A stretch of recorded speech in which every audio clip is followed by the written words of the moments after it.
mermer sinen üstünde kızıl bir gül olaydı. Zülfün tek uzandıkça öpeydin ayağından. Sen seyre çıkan yerde dönüp sümbül olaydı. Emdikçe o gül ləblərini neşələnəydi.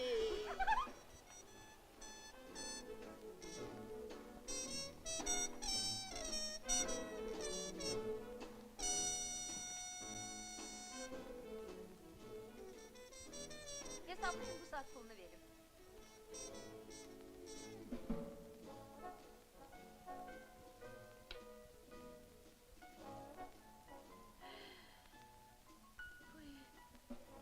Bu benim çimadanım değil. Girdiğin yerin bahçesine.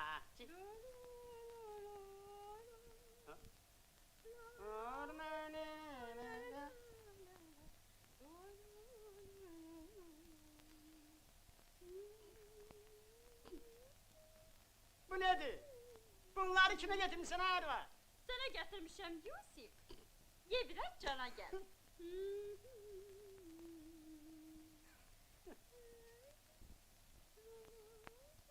Pes! Bunlar hardandır? Zəhmətimin nəticəsidir. Bağdan dərmişim. Ofelia!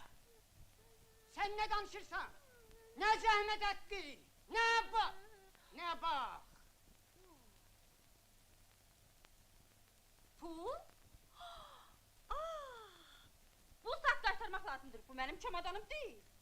He? Qaytarak de.